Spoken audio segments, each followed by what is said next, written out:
السلام علیکم لسنرز، آج جو میں ناول ریڈ کرنے جا رہی ہوں وہ ہے ماسیر قصہ بدسازوں کا، جو کہ تری ہے نور راجپوت کی۔ چلیے شروع کرتے ہیں اس کی قسط نمبر 40۔ آئی ایم سوری مام، میں نے وعدہ کیا تھا اسے ڈھونڈ لاؤں گا، پر ایسے نہیں۔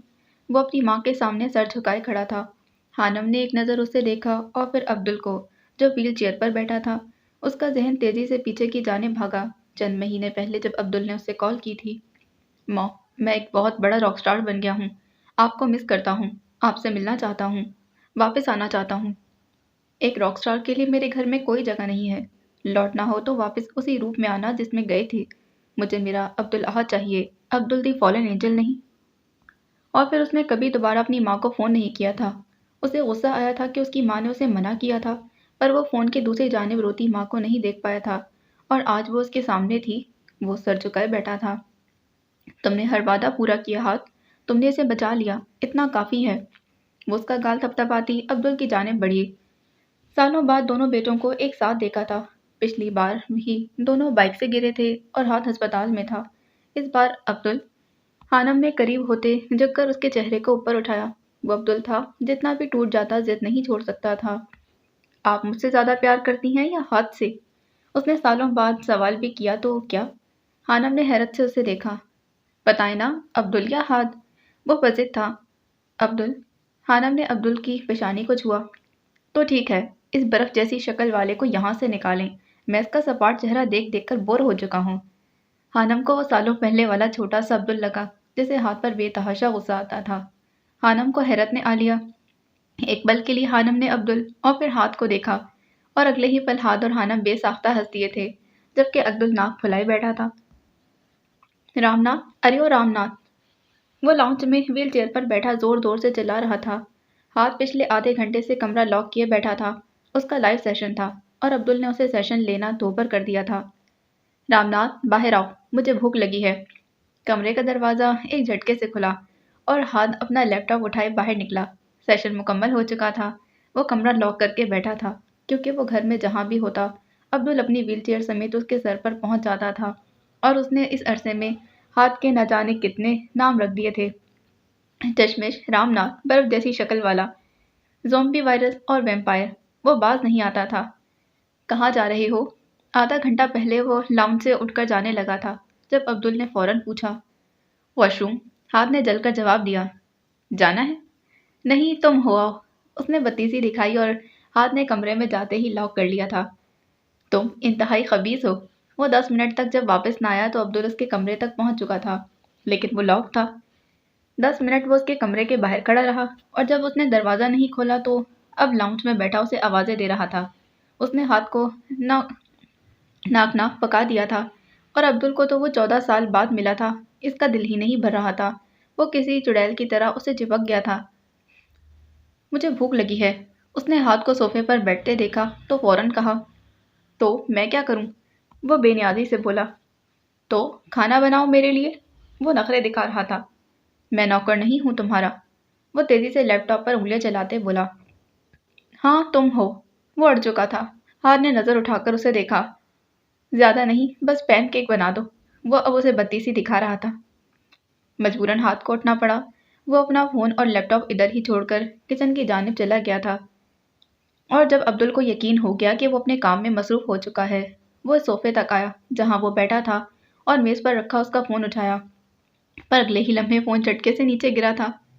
Sorry, you are a bromide. Phone سے آواز ابھری تھی۔ عبدل کو زوردار کرنٹ لگا، اور اس کا دماغ گھوم چکا تھا۔ اسے ہاتھ کے فون سے یہ توقع نہیں تھی۔ ہاتھ جبیل، آئی ہیٹ یو۔ وہ غصے سے چلایا، اور کچن میں کھڑا ہاتھ، جو میدے میں انڈا ڈال رہا تھا، اس کی آواز سن کر مسکرا دیا۔ اکیڈمی کی کنسٹرکشن کا کام چل رہا تھا، جسے سعد نے سنبھالا ہوا تھا، اور وہ اسے فون پر ساری ہدایات دیتا رہتا تھا۔ جس کنسٹرکشن کمپنی کے ساتھ اس کا کانٹریکٹ تھا، وہ ان سے میٹنگ کر رہا تھا۔ وہ ڈریس پینٹ پہنے ہوئے تھا، گرے پینٹ پر سیاہ شرٹ جس کے کف فولڈ تھے۔ وہ پوری سنجیدگی سے انہیں اسٹرکچر کے بارے میں آگاہ کر رہا تھا۔ وہ کچھ فاصلے پر عبدل بیٹھا تھا، جس کے دونوں ہاتھ پیچھے بندھے ہوئے تھے اور منہ پر ٹیپ لگی تھی۔ وہ بولنے کی کوشش کر رہا تھا، لیکن قوں قوں کے علاوہ کوئی اور آواز منہ سے نہیں نکل رہی تھی۔ خانم یونیورسٹی گئی تھی، جہاں وہ پروفیسر تھی، اور زوئی چھٹیوں پر۔ گھر میں صرف وہ دونوں تھے۔ اور اس وقت عبدل کا منہ کھولنے والا کوئی نہیں تھا۔ جب وہ میٹنگ اینڈ کر چکا تو لیپ ٹاپ سائڈ پر کرتا اس تک گیا تھا۔ اس نے ایک نظر عبدل کو دیکھا جو ویل چیئر پر ہونے کی وجہ سے اس کے قابو آ گیا تھا۔ سوچ رہا ہوں کچھ دیر اور بند رہنے دوں۔ وہ اس کے سر پر کھڑا تھا۔ عبدل نے کھا جانے والی نگاہوں سے اسے دیکھا اور پھر ہاتھ بڑھا کر اس کے منہ سے ٹیپ اتار دی۔ پتہ ہے نا، زومبی وائرس کتے کی موت مرتا ہے۔ عبدل نے گہرا سانس لیا اور پھر غصے سے پھنکارا۔ ہاتھ نے اس کے ہاتھ نہیں کھولے تھے۔ وہ واپس جا کر صوفے پر بیٹھ چکا تھا۔ وائرس نہیں مرتا برو، وہ سکون سے بولا، اور اس وقت اسے من کی شانتی نصیب ہوئی تھی کیونکہ وہ سکون سے میٹنگ کر چکا تھا۔ میرے ہاتھ کھولو پھر بتاتا ہوں کیسے مرتا ہے وائرس۔ اس کا چہرہ لال بھبکا ہو چکا تھا۔ کیا شور مچا رکھا ہے تم دونوں نے؟ خانم نے گھر میں داخل ہوتے پوچھا۔ موم، عبدل نے دہائی دی، یہ دیکھیں اس نے کیا کیا۔ خانم نے اس کے بندھے ہاتھوں کو دیکھا اور پھر تیزی سے اس کی جانب بڑھی اور جلدی سے اس کے ہاتھ کھولے۔ میں بتا رہا ہوں اس چشمش کی بس شکل معصوم ہے، یہ بہت شاطر ہے۔ وہ اب ان کی ساری توجہ کھینچے ہاتھ کی شکایتیں کر رہا تھا۔ ہاتھ نے کشن سر کے نیچے رکھا اور پھر لیٹتے ایک نظر اسے دیکھا۔ ڈرامے باز، وہ زیر لب بڑبڑایا اور پھر بازو آنکھوں پر رکھ لیا۔ وہ سونا چاہتا تھا۔ عبدل اسے کسی بھی وقت سونے نہیں دیتا تھا، نہ دن میں نہ رات میں۔ اصل وائرس تو وہ تھا جسے سکون آور دوا کھانے کے بعد بھی جلدی نیند نہیں آتی تھی۔ جتنا وقت وہ سوتا، ہاتھ جلدی سے اپنے کام نپٹانے کی کوشش کرتا تھا اور جیسے ہی وہ اٹھ جاتا ہمیشہ کی طرح اس کا جینا حرام کر دیتا۔ موم، آپ نے کبھی اس کی آنکھوں میں آنسو دیکھے ہیں؟ خانم رات کا کھانا بنا رہی تھی جب عبدل نے پوچھا، اور نشانہ ہاتھ تھا۔ کیوں، تم میرے آنسو پینا چاہتے ہو؟ گندے! عبدل کو فوراً افکائی آئی۔ تو ایسے گندے سوال بھی نہ کرو، وہ سرد سے لہجے میں بولا۔ خانم ان کی بحث سنتی رہتی تھی۔ ویسے تم کہیں جا رہے ہو؟ اس نے ہاتھ کو فارمل ڈریس پینٹ میں دیکھا تو پوچھا۔ نہیں، اس نے یک لفظی جواب دیا۔ تو پھر تیار کیوں ہو؟ ہاتھ نے ایک نظر اپنے کپڑوں پر ڈالی۔ وہ تو ہمیشہ ایسے ہی رہتا تھا۔ ابھی مجھے سعد اور مصطفی کے ساتھ ایک سیشن کرنا ہے، ہاتھ نے سادہ لہجے میں بتایا۔ تم اپنی ہی ٹیم کے ساتھ آن لائن سیشن کے لیے اتنا تیار ہوئے؟ وہ اب حیران تھا۔ عبدل نے تو آج تک ویسی ڈریسنگ نہیں کی تھی۔ میں ایسے ہی رہتا ہوں، وہ گیا ہوا۔ ایسے کون رہتا ہے؟ کبھی تم نے سادہ کپڑے نہیں پہنے؟ نہیں، میری کلاس ہے۔ اس کو کون کلاس بولتا ہے؟ کلاس تو میری ہے۔ ہاتھ نے نگاہیں اٹھا کر اسے دیکھا۔ ہاں، اس کی کلاس سے وہ واقف تھا۔ رنگ برنگے بال، پھٹی جینز اور شرٹ تو وہ لڑائی جھگڑے میں پھاڑ ہی لیتا تھا۔ ایسا کبھی نہ ہوا کہ وہ نئی شرٹ پہن کر گھر سے گیا ہو اور صحیح سلامت واپس آیا ہو۔ تھرڈ کلاس، اس نے طنز کیا۔ ماں، وہ غصے سے چلایا، جب سہ نہیں سکتے تو بولتے کیوں ہو؟ تمہاری زبان 14 سالوں میں زیادہ تیز ہو گئی ہے، کاٹنی پڑے گی، وہ اب دھمکی دے رہا تھا۔ میں نے 14 سالوں میں اور بھی بہت کچھ سیکھا ہے، ہاتھ فوراً بولا۔ اس سے پہلے عبدل کوئی جواب دیتا، خانم انہیں کھانے پر بلاتی جا چکی تھی اور فوراً انہیں بحث ختم کرنی پڑی۔ ہاتھ جتنا سنجیدہ رہتا تھا، عبدل اس کی سنجیدگی دیکھ کر پک چکا تھا۔ میں اسٹرکچر میں کسی بھی قسم کی تبدیلی نہیں چاہتا۔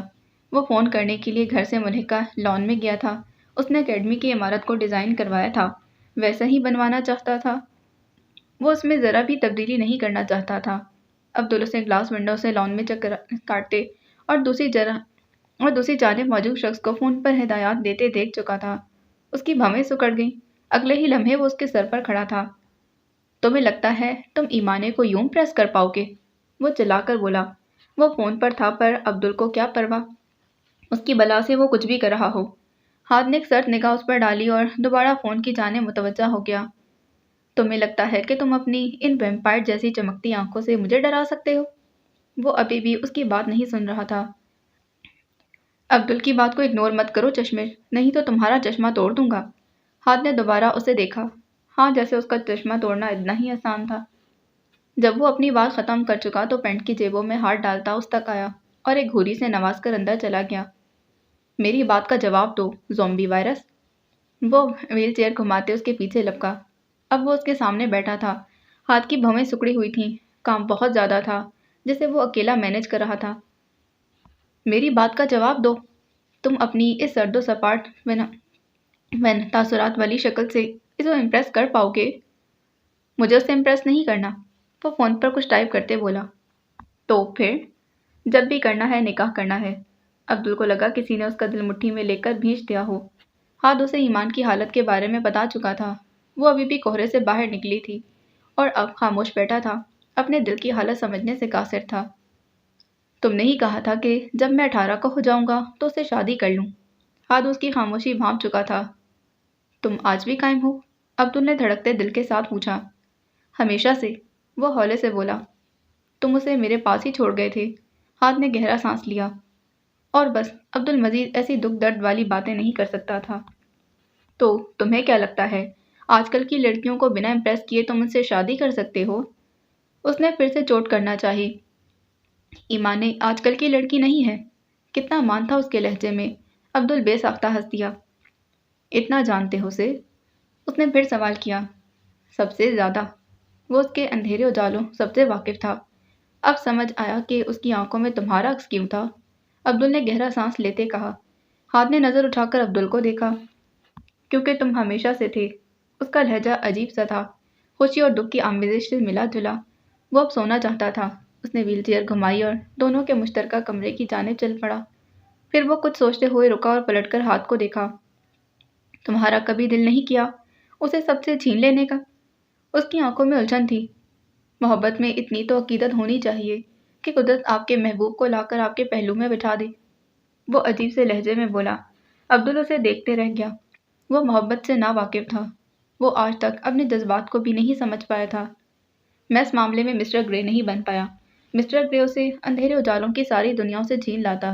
میں اس کے معاملے میں صرف ہاتھ ہوں جو پوری ایمانداری سے اس کی چاہت کر سکتا ہے اور کچھ بھی نہیں۔ اس نے ہاتھ کو یوں پہلی بار بولتے سنا تھا۔ پھر وہ ہولے سے مسکرایا۔ چلو میں سونے جاتا ہوں، تم اپنے کام نپٹا لو، میں اٹھ گیا تو ناممکن سمجھو۔ وہ چلا گیا تھا اور ہاتھ کو سمجھ نہ آیا کہ وہ اسے مشورہ دے کر گیا تھا یا دھمکی۔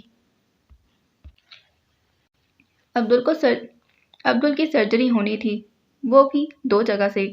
اس انجیکشن نے نہ صرف اس کے جسم کے نچلے حصے کو بے جان کیا تھا بلکہ اس کے دماغ کو بھی متاثر کیا تھا۔ ویکسین کے اثرات آہستہ آہستہ زیادہ ہو رہے تھے۔ اس کے سارے ٹیسٹ ہوئے تھے، سی ٹی اسکین سے لے کر ایکو تک، اور اس کے دماغ کے داہنے حصے میں مسئلہ آیا تھا۔ ہاد اور حانم دونوں بہت پریشان تھے، جبکہ عبدل ویسا ہی رہتا تھا جیسا وہ تھا، جیسے اسے کوئی پرواہ ہی نہ ہو۔ تم میرا بدلہ کب لوگے؟ اگلی صبح وہ اس کے سر پر آ دھمکا تھا۔ ہاد نے نظر اٹھا کر اسے یوں دیکھا جیسے اس کا دماغ پھر گیا ہو۔ وہ کچھ نہیں بولا۔ میز پر بڑا تھا نقشہ پھیلائے وہ اس پر کچھ نشان لگا رہا تھا۔ بتاؤ بھی کہ تم میرا بدلہ مرنے سے پہلے لوگے یا بعد میں؟ Shut up Abdul. ہاتھ کو غصہ آیا۔ وہ کتنا پریشان تھا یہ وہی جانتا تھا۔ اس کی سرجری میں خطرہ تھا اور سرجری کے بنا بھی وہ زیادہ دیر زندہ نہ رہ پاتا۔ میں تمہیں اجازت دیتا ہوں، اگر میں مر گیا تو تم میرا بدلہ لے لینا، اور اگر میں بچ گیا۔ اس نے بات ادھوری چھوڑی۔ ہاتھ نے ضبط کرتے اسے دیکھا۔ عبدل کا چہرہ سپاٹ تھا اور آنکھیں وہ لابا اگل رہی تھیں۔ اگر میں بچ گیا تو میں سب کو تباہ کر دوں گا۔ وہ ویسے ہی بارود تھا، ہر وقت پٹنے کو تیار، اور اسے یہ سب بہت آسان لگتا تھا۔ غلطی تمہاری ہے عبدل، تم میری بات مانتے تو یہ سب نہ ہوتا۔ وہ اس پر غصہ تھا پر اسے کچھ کہنے کا فائدہ نہیں تھا۔ دیکھو میں اپنی مرضی کا مالک ہوں، سمجھدار ہوں اور میں اپنے فیصلے خود لے سکتا ہوں۔ اس نے گردن اکڑائی۔ ہاتھ چہرے پر ہاتھ پھیرتا استہزائیہ ہنسا۔ صاف صاف ظاہر تھا وہ کتنا سمجھدار تھا۔ وہ ہمیشہ خود کو نقصان پہنچا کر ہاتھ سے بدلہ لیتا تھا کیونکہ اسے درد دینے کا فائدہ نہیں تھا۔ ہاتھ کی کمزوری وہ خود تھا اور عبدل اس بات سے واقف تھا۔ وہ بچپن سے اپنے آپ کو نشانہ بنا کر خود کو تکلیف دے کر اسے ٹارچر کرتا تھا۔ ایک بات اور، وہ کمرے سے جاتے جاتے رکا اور پھر گویا ہوا۔ اگر میرے مرنے کے بعد یا پہلے تم نے ایمان سے شادی نہیں کی تو میں تمہارا جینا اس سے بھی زیادہ حرام کر دوں گا، اور میں تمہیں اسے شادی کی اجازت صرف اسی لیے دے رہا ہوں کہ اس نے اگر کسی کو چاہا ہے تو وہ صرف تم ہو، ورنہ وہ بچپن سے مجھے چاہیے تھی۔ یار پلیز جاؤ۔ ہاتھ اس کے سامنے ہاتھ جوڑے۔ اس نے اپنی ویل چیئر گھمائی۔ اب وہ جا رہا تھا۔ ہاتھ نے سکون کا سانس لیا۔ اور اگر تم اپنے وعدے سے مکرے تو تمہارا گلا کاٹ کر تمہاری آنکھیں نکال کر جارج کے کتے کو کھلا دوں گا۔ اسے آج بھی جارج کا کتا نہیں بھولا تھا۔ جارج کا کتا مر چکا ہے، ہاتھ نے آگاہ کیا۔ میں مرے ہوئے کتے کو ڈال دوں گا۔ وہ کمرے سے جا چکا تھا اور ہاتھ نے بے ساختہ اپنا سر تھاما۔ النور میں سالانہ دعا تھی۔ یہ دعا ہر سال ہوتی تھی